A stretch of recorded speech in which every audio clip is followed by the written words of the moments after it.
பாடல்கள் தான். எது பக்தி என்று பாட்டெழுதி பாடம் கற்றுத் தந்தவர் மட்டுமல்ல, பக்தியின் வடிவமாக பாத்திரமாக வாழ்ந்து காட்டியவர் அவர். மழை வந்த பிறகு குடையை தேடுவது போல கஷ்டம் வந்த பின்பு கடவுளை தேடுவதல்ல பக்தி, மனம் மொழி மெய்யால் இறையன்பை நாடுவதை பக்தி என்று உலகிற்கு உணர்த்தியவர் அவர். மல்லிகை கடை பட்டியலை போல இறைவனிடம் வரவு தேடுவதல்ல பக்தி, பிரதிபலன் எதையும் எதிர்பாராமல் இறைவனது உறவு நாடுவதை பக்தி என்று பக்தி வழிகாட்டிய திசை காட்டியவர்.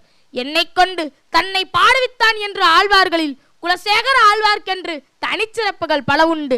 இந்த சேர நாட்டு அரசனை தீந்தமிழ் பாட்டரசனாக்கியது பக்திதான். பரம்பொருளாம் அந்த பரந்தாமணி திருவடி சூடுவதை விட அரச மணிமுடி பெரிதில்லை என்று கடவுளே கது என்று வாழ்ந்த பக்திமான் குலசேகர ஆழ்வார்.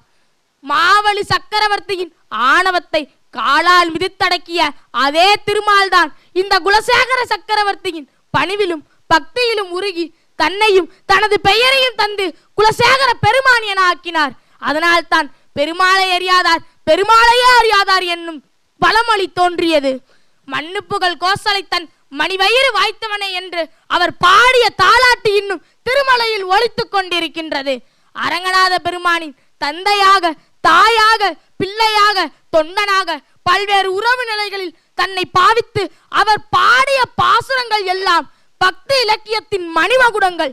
அவை மகாகவி பாரதியின் கண்ணன் பாட்டிற்கும் கவியரசு கண்ணதாசனின் தாலாட்டிற்கும் தூண்டுகோள்கள்.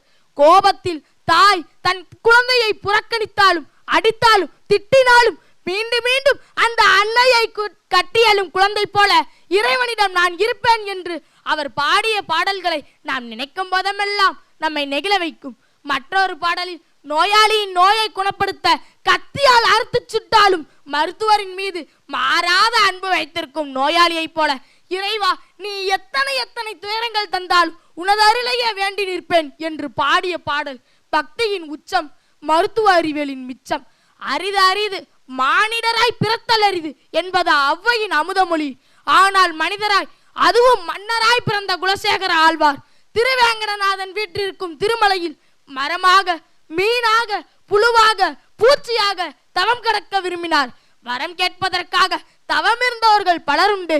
ஆனால் தவம் இருப்பதையே வரமாக கேட்ட குலசேகர ஆழ்வாரின் பக்தியை அளந்து காட்ட அவரது பக்தியை தவிர வேறொரு அளவுகள் ஏதும் இல்லை உலகில்.